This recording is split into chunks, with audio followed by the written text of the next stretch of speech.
പ്രായം കൊണ്ടും അതെ ഒക്കെ ഒരു കുറച്ചുകൂടെ ഒരു വന്നിട്ടുള്ളൊരു പക്വത അല്ല അത് ബാക്കിയെല്ലാം പറഞ്ഞാൽ മതി. പ്രായത്തിന്റെ കാര്യം ഇത്രയുണ്ടെന്ന് നമുക്കറിയാം.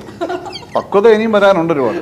നമ്മളതുപോലെ ചെറുപ്പക്കാരനാകുന്നു എന്നൊരു സന്തോഷം മനസ്സിൽ കൂടെ ഉണ്ട്. ഈ ചെറുപ്പക്കാരുടെ കൂടെ ഒക്കെ നമ്മളിങ്ങനെ നമ്മൾ ഈ വൃദ്ധന്മാരല്ലേ അല്ല അത് ഇതൊക്കെ ചെയ്യുന്ന ഈ പുതിയ ജനറേഷന്റെ കൂടെ പല വേഷങ്ങളിലേക്ക് വരുന്നുണ്ട്.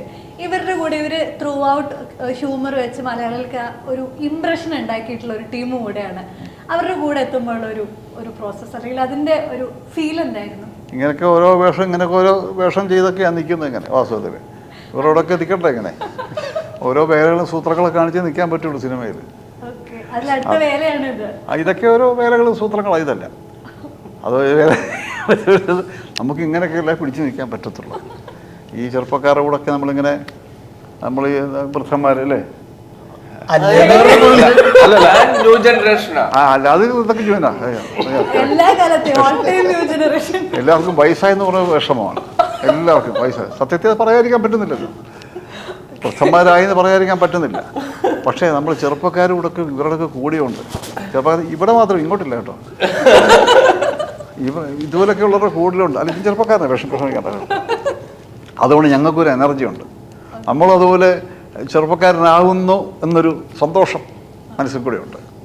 അതിന്റെ ചെറുപ്പം ഫീൽ ചെയ്യാണ്. അതെ, അതാണല്ലോ നമ്മുടെ ശക്തി. അതല്ലേ ഇവ നേരത്തെ പറഞ്ഞ പോലെ എല്ലാ കാലത്തും ഒരേപോലെ നിറഞ്ഞു നിൽക്കുന്ന ഒരു ആക്ടർ കൂടെയായിരുന്നു. ഇപ്പൊ നമ്മള് ജോക്കറിൽ കണ്ട സമയത്തുള്ള അതേ ഫീലാണ് എനിക്ക് ഇപ്പൊ നേരിട്ട് കാണുമ്പോഴും ഉണ്ടാവണേ.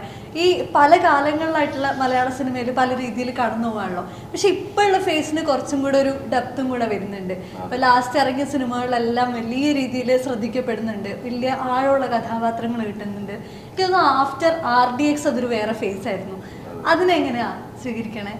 അതെ, അതിൽ ഒരുപാട് സന്തോഷമുണ്ട്. സിനിമ ഇത്രയും മാറി നിൽക്കുന്ന ഈ ഒരു സമയത്തും സിനിമയിൽ ഉണ്ടല്ലോ എന്നുള്ളൊരു വലിയൊരു സന്തോഷമുണ്ട്. അതുകൊണ്ട് ഈ മാറ്റങ്ങളുടെ ഒരു ഭാഗമാകാൻ സാധിക്കുന്നു എന്നുള്ളത് വലിയൊരു സന്തോഷം തരുന്ന കാര്യമാണ്.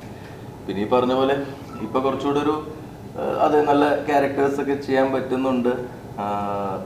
അതിനുള്ളൊരു അന്ന് വന്ന സമയത്തൊരു എന്താ പറയാ, മൊത്തത്തിലൊരു എൻ്റെ ഒരു പ്രായവും അതെ തീരെ ചെറുതായിരുന്നു. അതിൻ്റെ ഒരു പക്വതക്കുറവും എല്ലാം ഉണ്ടായിരുന്നു. ഇപ്പം കുറച്ചുകൂടെ ഒരു നമ്മളൊരു പ്രായം കൊണ്ടും അതെ ഒക്കെ ഒരു കുറച്ചുകൂടെ ഒരു വന്നിട്ടുള്ളൊരു പക്വത. അല്ല അത് ബാക്കിയെല്ലാം പറഞ്ഞാൽ മതി. പ്രായത്തിന്റെ കാര്യം ഇത്രയുണ്ടെന്ന് നമുക്കറിയാം. പക്വത ഇനിയും വരാനുണ്ട് ഒരുപാട്. അപ്പൊ ഇനിയും നന്നാവാനുള്ള ചാൻസ് ഉണ്ടോ? ഞാൻ വിചാരിച്ചു ഇപ്പൊ പക്വത വന്നു ഞാൻ നന്നായി. കുറെ കൂടെ കഴിയുമ്പോ ഇനിയും നന്നാവും. നമ്മളൊക്കെ കൂടിയിരിക്കുമ്പോ ആ പക്വത ഉണ്ടാവും.